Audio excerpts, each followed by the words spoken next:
جو حنفی حضرات پڑھتے ہیں جو دعائے قنوت، میں اس پر کانپ جاتا ہوں. اللہم انا نستعینک ونستغفرک ونؤمن بک ونتوکل علیک.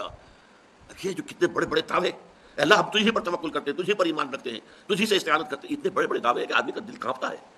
اگر وہ واقعتاً جو ہے اپنے آپ کو بھی دیکھ رہا ہو کہ میں کہاں کھڑا ہوں، میری حیثیت کیا ہے، کتنا کچھ توکل میرا اللہ تعالیٰ کی ذات پر ہے، تو آدمی ڈرتا ہے، کانپتا ہے. اس سے وہ جو اہل حدیث حضرات پڑھتے ہیں اللہم اہدنا فیمن ہدیت وعافنا فیمن عافیت وتولنا فیمن تولیت، یہ دعائیں اے اللہ ہمیں عافیت بخش دے، ہمیں ہدایت بخش دے. وہ تو کوئی حرج نہیں اس کے کہنے میں. دعا جتنی چاہو مانگو، اللہ سے جتنا چاہو مانگو، وہاں کوئی لمٹ کی ضرورت ہی نہیں. دعائے قنوت. حضرت ابی بن کعب رضی اللہ عنہ فرماتے ہیں ان رسول اللہ صلی اللہ علیہ وسلم کان یوتر بثلاث رکعات ویقنت قبل الرکوع. رسول اللہ صلی اللہ علیہ وسلم 3 وتر پڑھتے اور دعائے قنوت رکوع سے پہلے پڑھتے تھے. کب پڑھتے تھے؟ رکوع سے پہلے، یعنی قیام ہی کی حالت میں پڑھ لیتے تھے. حضرت عبداللہ بن مسعود اور صحابہ کرام قنوت وتر رکوع سے پہلے پڑھتے تھے، یہ صحابہ بھی رکوع سے پہلے پڑھ لیتے. وتر میں رکوع کے بعد قنوت کی تمام روایات ضعیف ہیں، اور جو روایات صحیح ہیں ان میں صراحت نہیں کہ آپ کا رکوع کے بعد والا قنوت قنوت وتر تھا یا قنوت نازلہ. لہذا صحیح طریقہ یہ ہے کہ وتر میں قنوت رکوع سے قبل کیا جائے. حضرت حسن بن علی رضی اللہ عنہ روایت کرتے ہیں کہ رسول اللہ صلی اللہ علیہ وسلم نے مجھے کچھ کلمات سکھائے تاکہ میں ان کو قنوت وتر میں کہوں. وہ کیا تھے؟ اللہم اہدنی فیمن ہدیت وعافنی فیمن عافیت وتولنی فیمن تولیت وبارک لی فیما اعطیت وقنی شر ما قضیت انک تقضی ولا یقضی علیک وانہ لا یذل من والیت ولا یعز من عادیت تبارکت ربنا وتعالیت. انہوں نے کہا کہ یہ تو ہمارے جج، ڈاکٹرز، انجینئرز اتنے جاہل ہیں کہ ان سے دعائے قنوت بھی سنو تو دعائے قنوت نہیں آتی. تو میں نے ان کو ٹانٹ کروائی تھی کہ دعائے قنوت بابا جی آپ کو بھی نہیں آتی. آپ کے بابوں نے جو آپ کو دعائے قنوت سکھائی ہے وہ قنوت وتر کی دعا ہی نہیں ہے، وہ تو قنوت نازلہ کی دعا ہے جو کافروں پر بددعا کی جاتی ہے. چاہے آپ وہ وتر میں کر لیں، چاہے فرض نماز کی آخری رکعت میں رکوع کے بعد، قنوت نازلہ کے طور پر. اور اس کے لیے دعائے قنوت کون سی؟ جو دعائے قنوت نبی علیہ السلام نے قنوت وتر کے طور پر تعلیم فرمائی ہے، وہ ہے جامعہ ترمذی میں، سنن نبی داؤد میں، سنن نسائی کے اندر، کہ حسن ابن علی رضی اللہ تعالی عنہما وعلیہم السلام، سیدنا حسین کے جو بڑے بھائی تھے، وہ کہتے ہیں کہ مجھے نبی علیہ السلام نے نماز وتر میں پڑھنے کے لیے قنوت تعلیم کی، اور میں وہی قنوت پڑھتا ہوں، اور وہی قنوت وتر کی دعا ہے جو اس وقت صرف اہل حدیث پڑھتے ہیں یا عرب کے لوگ پڑھتے ہیں. سب کانٹیننٹ میں تو قنوت نازلہ ہی چل رہی ہے، اللہم انا نستعینک ونستغفرک. یہ قنوت وتر بھی یاد کریں، کئی لوگوں نے بوڑھی عمر میں جا کے یہ دعا یاد کی ہے. جس کو دعائے قنوت نہیں آتی وہ اللہم ربنا آتنا فی الدنیا حسنہ وفی الآخرۃ حسنہ وقنا عذاب النار پڑھ لے، ٹھیک ہے، جب تک دعا یاد نہیں ہوتی نماز اس کی ہو جائے گی. بعض کہتے ہیں 3 دفعہ کل شریف پڑھ لو، نہ ایک بار فاتحہ پڑھ کے بھی بخش دو. کل شریف نہیں، وہ دعا کی جگہ دعا لے گی. دعائے وتر نہیں آتی تو سورہ اخلاص کیوں پڑھنی ہے؟ دعا ہی پڑھنی ہے آپ نے. تو قنوت وتر جو ہے وہ آپ کو جامعہ ترمذی، ابو داؤد، سنن نسائی، ابن ماجہ میں مل جائے گی، اور آپ کو مشکات المصابیح کے پہلے جلد کے اندر وتر والے چیپٹر میں مل جائے گی. حسن ابن علی نے وہ نبی علیہ السلام سے سیکھی تھی. اللہم اہدنی. حنفی حضرات پڑھتے ہیں جو دعائے قنوت، میں اس پر کانپ جاتا ہوں. اللہم انا نستعینک ونستغفرک ونؤمن بک ونتوکل علیک. یہ جو کتنے بڑے بڑے دعوے، اے اللہ ہم تجھے پر توکل کرتے ہیں، تجھے پر ایمان رکھتے ہیں، تجھی سے استعانت کرتے ہیں، اتنے بڑے بڑے دعوے ہیں کہ آدمی کا دل کانپتا ہے. اگر وہ واقعتاً جو ہے اپنے آپ کو بھی دیکھ رہا ہو کہ میں کہاں کھڑا ہوں، میری حیثیت کیا ہے، کتنا کچھ توکل میرا اللہ تعالیٰ کی ذات پر ہے، تو آدمی ڈرتا ہے، کانپتا ہے. اس سے وہ جو اہل حدیث حضرات پڑھتے ہیں اللہم اہدنا فیمن ہدیت وعافنا فیمن عافیت وتولنا فیمن تولیت، یہ دعا ہے اے اللہ ہمیں عافیت بخش دے، ہمیں ہدایت بخش دے. وہ تو کوئی حرج نہیں اس کے کہنے میں. دعا جتنی چاہو مانگو، اللہ سے جتنا چاہو مانگو، وہاں کوئی سی لمٹ کی ضرورت ہی نہیں. لیکن یہ دعوے کرنا انا نستعینک ونستغفرک ونؤمن بک ونتوکل علیک ونثنی علیک الخیر ونشکرک ولا نکفرک ونخلع ونترک من یفجرک، کتنا بڑا دعویٰ ہے. جو بھی تیری نافرمانی کرتا ہے ہم اس سے تعلق منقطع کر لیتے ہیں. کتنے لوگ ہیں جو تعلق منقطع کرتے ہوں. ہماری دوستیاں جوں کی توں رہتی ہیں، ہماری محبتیں جوں کی توں رہتی ہیں، ہماری مجلس آرائیاں جوں کی توں رہتی ہیں. فساق بھی ہیں، فجار بھی ہیں، اللہ کے احکام کو توڑنے والے بھی. نخلع ونترک من یفجرک، اے اللہ ہم چھوڑ دیتے ہیں، قطع تعلق کر لیتے ہیں ان سب سے جو تیرے احکام کی نافرمانی کرے. کون ہے جو آج اس کے اوپر پورا اترتا؟ بالکل وہی بات یہاں ہے، ایاک نعبد و ایاک نستعین. پروردگار یہ بہت بڑا دعویٰ ہے جو ہم نے کر دیا، بہت بڑا عہد اور میثاق کیا ہے. یہ کووننٹ جس کو کہا جاتا ہے، کووننٹ ہے، یہ میثاق ہے. الذی واثقکم بہ، اللہ تعالیٰ نے تمہیں جکڑ لیا ہے ایک میثاق کے اندر، ایک عہد کے اندر. اس عہد کو تم تازہ کرتے ہو ہر رکعت، نماز کی ہر رکعت میں، ایاک نعبد و ایاک نستعین، and this is the crux of the matter. الحمد للہ رب العالمین الرحمن الرحیم مالک یوم الدین ایاک نعبد و ایاک نستعین. یہ اللہ کی حمد و ثنا ہے، جتنی چاہو کر لو، لیکن تیری ہی بندگی کرتے ہیں اور کریں گے. یہ بہت بڑا دعویٰ ہے، بہت بڑا اقرار ہے، بہت بڑا کووننٹ ہے، بہت بڑا میثاق ہے، بہت بڑا عہد ہے. اس میں ہم اے اللہ پورے نہیں اتر سکیں گے مگر تیری مدد سے، تیری تائید سے، تیری توفیق سے، تیری تحصیل سے. ایاک نستعین. دعائے قنوت. حضرت ابی بن کعب رضی اللہ عنہ فرماتے ہیں ان رسول اللہ صلی اللہ علیہ وسلم کان یوتر بثلاث رکعات ویقنت قبل الرکوع. رسول اللہ صلی اللہ علیہ وسلم 3 وتر پڑھتے اور دعائے قنوت رکوع سے پہلے پڑھتے تھے. کب پڑھتے تھے؟ رکوع سے پہلے، یعنی قیام ہی کی حالت میں پڑھ لیتے تھے. حضرت عبداللہ بن مسعود اور صحابہ کرام قنوت وتر رکوع سے پہلے پڑھتے تھے، یہ صحابہ بھی رکوع سے پہلے پڑھ لیتے. وتر میں رکوع کے بعد قنوت کی تمام روایات ضعیف ہیں، اور جو روایات صحیح ہیں ان میں صراحت نہیں کہ آپ کا رکوع کے بعد والا قنوت قنوت وتر تھا یا قنوت نازلہ. لہذا صحیح طریقہ یہ ہے کہ وتر میں قنوت رکوع سے قبل کیا جائے. رسول اللہ صلی اللہ علیہ وسلم نے مسجد کے اندر 2 ستونوں کے درمیان لٹکی ہوئی رسی دیکھی تو پوچھا یہ کیا ہے؟ لوگوں نے کہا یہ حضرت زینب کی رسی ہے، وہ رات کو نفل پڑھتی رہتی ہیں، پھر جب سست ہو جاتی ہیں، تھک جاتی ہیں تو اس رسی کو پکڑ لیتی ہیں. آپ نے فرمایا اس کو کھول دو، ہر شخص اپنی خوشی کے موافق نماز پڑھے، جب سست ہو جائے یا تھک جائے تو آرام کرے. یعنی خود کو اذیت دینا جو ہے وہ نیکی نہیں. فاتقوا اللہ ما استطعتم. اور ہر شخص کو پتا ہے کہ اس کی استطاعت کتنی ہے، وہ کہاں تک جا سکتا ہے. نبی صلی اللہ علیہ وسلم نے فرمایا اتنا عمل اختیار کرو جس قدر تمہیں طاقت ہو. اللہ کی قسم اللہ ثواب دینے سے نہیں تھکتا، لیکن تم عمل کرنے سے تھک جاؤ گے. ٹھیک ہے، تو ہر شخص کیا کرے؟ اپنی حیثیت کے مطابق نیک کام کرے، نوافل میں خاص طور پر اتنا ہی معمول رکھے جس کو وہ نبھا سکتا ہو. یہ بات فرض کے لیے نہیں فرمائی گئی. جب ایسی رعایت یا ایسی رحمت اور رفقت کی بات ہوتی ہے تو ہم عموماً اس کو کس میں لینے لگتے ہیں؟ پھر ہم کہتے ہیں نماز فرض بھی جب چاہے پڑھ لے، جو چاہے کر لے. تو یہ بات نہیں ہے.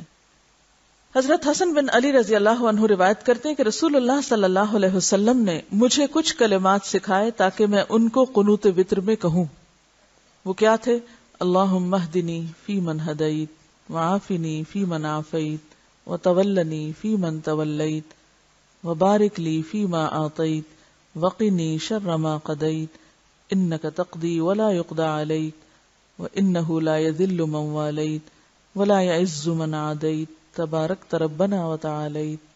اے اللہ مجھے ہدایت دے کر ان لوگوں کے زمرے میں شامل فرما جنہیں تو نے رشد و ہدایت سے نوازا ہے، اور مجھے عافیت دے کر ان لوگوں میں شامل فرما جنہیں تو نے عافیت بخشی ہے، اور جن لوگوں کو تو نے اپنا دوست بنایا ہے ان میں مجھے بھی شامل کر لے. کتنی خوبصورت دعا ہے. اور جو کچھ تو نے مجھے عطا فرمایا ہے اس میں میرے لیے برکت ڈال دے، اور جس شر اور برائی کا تو نے فیصلہ فرمایا اس سے مجھے محفوظ رکھ اور بچا لے. یقیناً تو ہی فیصلہ صادر فرماتا ہے، تیرے خلاف فیصلہ صادر نہیں کیا جا سکتا، اور جس کا تو والی بنا وہ کبھی ذلیل و خوار اور رسوا نہیں ہو سکتا، اور وہ شخص عزت نہیں پا سکتا جسے تو دشمن کہے. ہمارے پروردگار آقا تو بڑا ہی برکت والا اور بلند و بالا ہے. دعائے قنوت وتر میں ہاتھ اٹھانے کے بارے میں کوئی مرفوع روایت نہیں ہے کہ ہاتھ اٹھا کے پڑھی جائے. البتہ مصنف ابن ابی شیبہ میں بعض آثار ملتے ہیں. اثر کس کو کہتے ہیں؟ صحابہ کی بات یا عمل. اس لیے ہاتھ اٹھا کر یا ہاتھ اٹھائے بغیر دونوں طریقوں سے قنوت وتر کی دعا پڑھنا درست ہے. ربنا وتعالیت کے بعد نستغفرک ونتوب الیک کے الفاظ رسول اللہ صلی اللہ علیہ وسلم کی احادیث میں موجود نہیں ہیں، بعض علماء کی طرف سے اضافہ ہے. حضرت ابن عمر کے سامنے ایک آدمی کو چھینک آئی تو اس نے الحمدللہ والصلاۃ والسلام علی رسول اللہ کہا. یہ سن کر ابن عمر فرمانے لگے میں بھی الحمدللہ والصلاۃ والسلام علی رسول اللہ کہہ سکتا ہوں، مگر رسول اللہ صلی اللہ علیہ وسلم نے اس موقع پر ہمیں یہ تعلیم نہیں دی، بلکہ یہ فرمایا کہ چھینک آنے پر الحمدللہ علی کل حال پڑھا جائے. ٹھیک ہے، تو جس موقع کے لیے جو کچھ سکھایا گیا ہے اسی پہ کفایت کیجیے. حضرت عائشہ رضی اللہ عنہا سے مروی ہے کہ رسول اللہ صلی اللہ علیہ وسلم نے فرمایا من احدث فی امرنا ھذا ما لیس منہ فہو رد، جس نے ہمارے اس دین میں کوئی ایسی بات شامل کی جو اس میں سے نہیں ہے تو وہ مردود ہے. معلوم ہوا کہ وارد شدہ اذکار اور دعاؤں میں اپنی طرف سے کسی قسم کی زیادتی نہیں کرنی چاہیے، یعنی اس میں اضافے سے گریز کریں. اگر الگ سے کوئی آپ نے دعائیں مانگنی تو مانگ لیں، لیکن آپ کی دعا کو مت چھیڑیں، کیونکہ آپ سے آگے بڑھنے کی آپ کو اجازت نہیں. یعنی نبی صلی اللہ علیہ وسلم سے آگے بڑھنے کی کسی کو بھی اجازت نہیں، چاہے کوئی کتنا بڑا عالم ہو. اور صلی اللہ علیہ نبی صحیح ابن خزیمہ میں ابی ابن کعب سے ثابت ہے کہ وہ حضرت عمر کے دور میں رمضان میں قیام اللیل کرتے اور قنوت میں نبی صلی اللہ علیہ وسلم پر درود بھیجتے. اسی طرح حضرت معاذ انصاری سے بھی ثابت ہے، لہذا صلی اللہ علیہ نبی پڑھنا جائز ہے کیونکہ یہ صحابہ کرام سے منقول ہے. علی بھائی اگلا سوال ہے. علی بھائی نے کئی ایک لیکچرز میں یہ بات اشارتاً کی ہے کہ ہمارے حنفی بھائی جو دعائے قنوت پڑھتے ہیں وہ دعا قنوت وتر کی دعا نہیں ہے بلکہ قنوت نازلہ کی دعا ہے.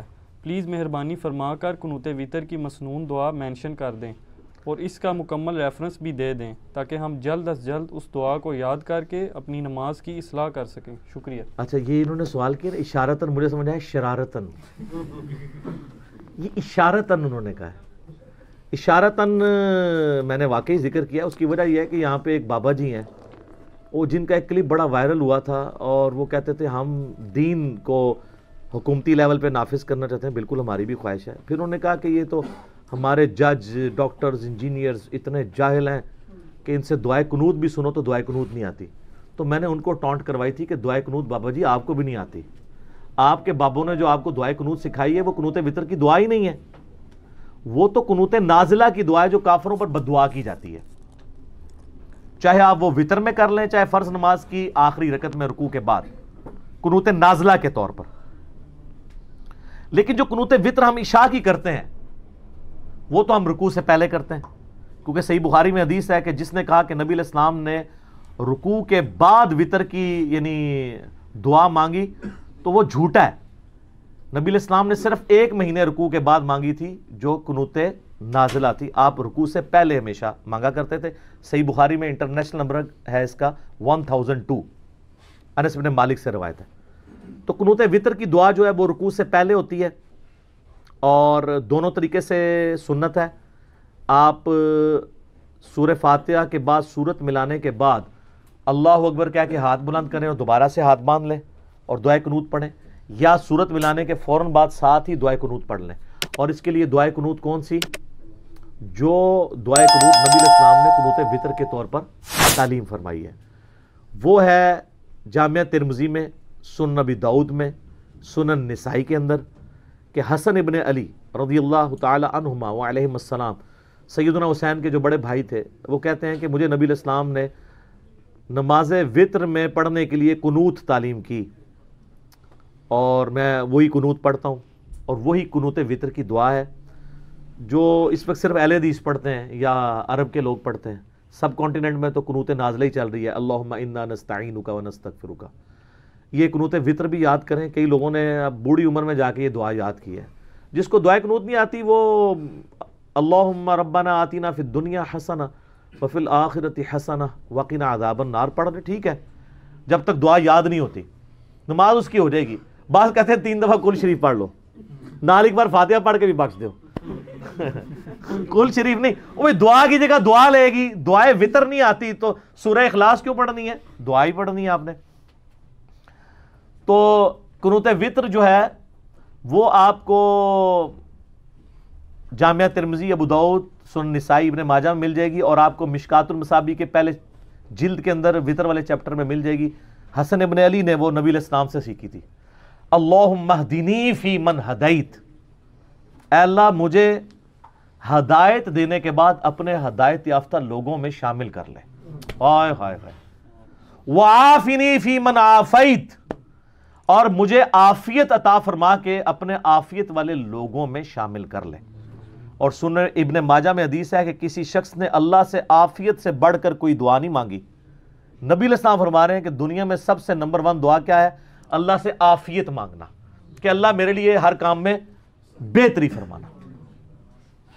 آپ کے صبح شام کے اذکار میں وہ دعود میں وہ حدیث بھی ہے نا، اللہم انی اسألک العافیۃ فی الدنیا والآخرہ، اللہم انی اسألک العفو والعافیۃ فی دینی و دنیایا و اہلی و مالی، یہ والی دعا مختلف الفاظ کے، یعنی ترمذی ابو داؤد میں تھوڑے بہت فرق سے ملتی ہے، ہمارے بلو کارڈ میں لکھی ہوئی ہے، تو اس میں بھی آپ نے عافیت مانگی ہے.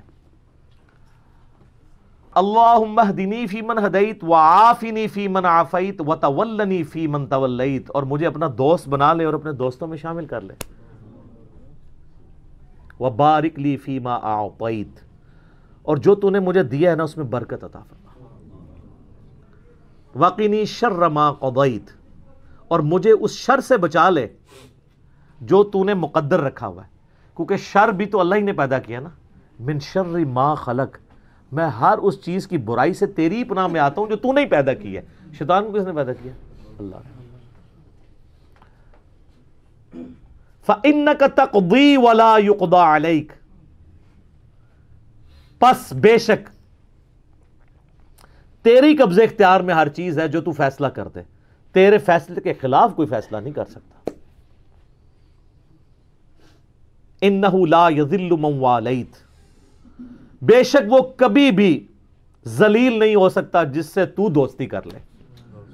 وَلَا يَعِزُّ مَنْ عَادَيْتَ، اور وہ کبھی عزت والا نہیں ہو سکتا جس سے تو دشمنی کر لے.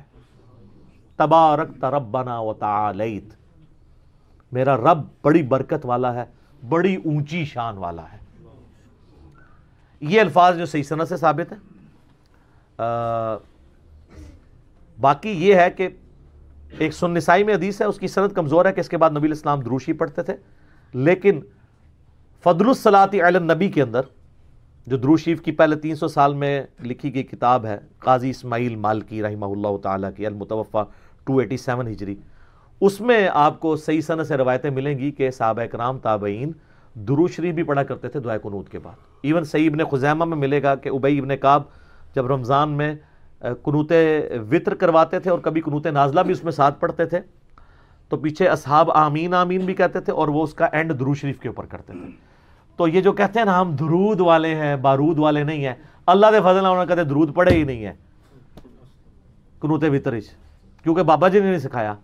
سر درود ہے، اور جنازے میں بھی وہ اپنا ایک لکھا ہوا درود پڑھتے ہیں، جنازے میں بھی درود ابراہیمی ہے، اور فاتحہ پڑھتے ہی کوئی نہیں.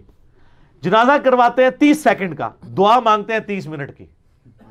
حالانکہ جنازے میں تو وہ ساری دعائیں مانگنی چاہیے جو صحیح مسلم کے اندر موجود ہیں، وہ آتی نہیں ہے ان کو. سورہ فاتحہ بھی نہیں پڑھتے، وہ ثنا پڑھتے ہیں، وہ بھی انہوں نے ایک بیچ میں خود بیچ میں لچ تلا ہوا ہے. وجل ثناؤ کا یاد کراتے ہیں، وجل ثناؤ کا. خیر بات پھر اور طرف چلی جائے گی. تو یہ دعائے قنوت ہے. اس کے بعد آپ درود شریف پڑھ سکتے ہیں، اتنا بھی پڑھ سکتے ہیں اللہم صلی علی محمد وعلی آل محمد. سنن نسائی میں انٹرنیشنل نمبر کے مطابق 1293 نمبر حدیث ہے کہ زید ابن خارجہ سے نبی علیہ السلام نے فرمایا تھا، اے زید مجھ پر درود لازم کر لے، اور خصوصاً اپنی دعاؤں میں کہا کر اللہم صلی علی محمد وعلی آل محمد. یہ درود ابراہیمی کا جو پہلا حصہ ہے نا یہ بھی مکمل درود ہے. پورا درود ابراہیمی بھی پڑھ سکتے ہیں، بہت اچھی بات ہے، نہیں تو کم از کم اتنا پڑھیں. میں اس کو دوبارہ رپیٹ کر دیتا ہوں، اللہم اہدنی فی من ہدیت، آپ آمین کہتے جائیں، وعافنی فی من عافیت وتولنی فی من تولیت وبارک لی فی ما اعطیت وقنی شر ما قضیت فإنک تقضی ولا یقضى علیک انہ لا یذل من والیت ولا یعز من عادیت تبارکت ربنا وتعالیت اللہم صلی علی محمد وعلی آل محمد. اچھا صحیح ابن خزیمہ میں موجود ہے کہ صحابہ کرام جب چونکہ قنوت آپ کو پتہ ہے رمضان میں تو جماعت کے ساتھ ہوتا ہے نا، تو وہ پھر جمع کے سیغوں سے بھی پڑھ لیتے تھے. اس میں پھر آپ پڑھیں گے اللہم اہدنا فی من ہدیت وعافنا فی من عافیت. لیکن یہ امام مسجدوں کو یاد کرنے دیں، آپ کو تو امامت کسی نے کرانے نہیں دینی، تو آپ سنگولر کے سیغوں سے پڑھیں. اسی طریقے سے اللہم اجرنی من النار، اے اللہ بچا لے مجھے آگ سے، اور اللہم اجرنا من النار، ہم سب کو بچا لے. تو جائز ہے، پڑھ سکتے ہیں. یا حیو یا قیوم برحمتک استغیث، الف کے ساتھ، اے خود سے زندہ سب کو تھامنے والے، میں تیری رحمت کے ساتھ تیری مدد کا سوال کرتا ہوں. اور اگر نون سے پڑھیں یا حیو یا قیوم برحمتک نستغیث تو وہ جمع کا صیغہ ہو جائے گا، ہم سوال کرتے ہیں تجھ سے. تو دونوں درست ہیں. یہ چونکہ لوگ پوچھتے رہتے ہیں اسی لیے میں نے بتا دیا. اس کے لیے آپ بہتر یہ ہے کہ آپ مشکات المصابیح ڈاؤن لوڈ کریں، وطر والا چیپٹر کھولیں، یا ہمارے واٹس ایپ گروپس میں رابطہ کریں. دعائے قنوت انشاءاللہ وہ آپ کو عربی اردو ترجمے کے ساتھ شیئر کرا دیں گے. پھر آپ جب اس کو پڑھیں گے تو واقعی یہ دعا ہے، اللہم انا نستعینک و نستغفرک. یہ تو اس طریقے سے دعا نہیں، اس میں زیادہ تر دعوے ہی ہیں. یہ تو اللہ سے مانگا گیا ہے اس کے اندر. وہ بھی پڑھیں، آپ دونوں پڑھ لیں، لیکن پرائمری دعا یہ ہے، وہ قنوت نازلہ کی دعا ہے. چونکہ صحابہ کرام نے قنوت وطر کو بھی قنوت نازلہ کے طور پہ یوز کیا ہے، یعنی وطر کے اندر. نبی علیہ السلام سے تو ثابت نہیں، لیکن چونکہ صحابہ سے ثابت ہے. اچھا اہل حدیث اس معاملے میں کہتے ہیں صحابہ سے ثابت ہے. جب ہم کہتے ہیں مٹھی کے بعد داڑھی کاٹنا جائز ہے جو میں خود نہیں کاٹتا، تو وہ کہتے ہیں نہیں نبی علیہ السلام سے. اور نبی علیہ السلام کی تو داڑھی مٹھی سے آگے گئی نہیں ہے، انہوں نے کاٹنی کیوں تھی؟ وہ تو میں نے ثابت کیا. تو صحابہ ہی دین میں حجت ہیں، اہل بیت ہی حجت ہیں، کیونکہ ان کا استاد کون تھا؟ نبی علیہ السلام. انہوں نے اپنی ذاتی کوئی بات بھی امت تک نہیں پہنچائی ہے. اور صحابہ کا اجماع، اور اجماع یہ ہوگا کہ باقی صحابہ کی مخالفت نہ پائی جاتی ہو. اگر کسی کی مخالفت آ جائے گی پھر ہم دیکھیں گے میجارٹی کی رائے کیا ہے. تو یہ جناب قنوت وطر.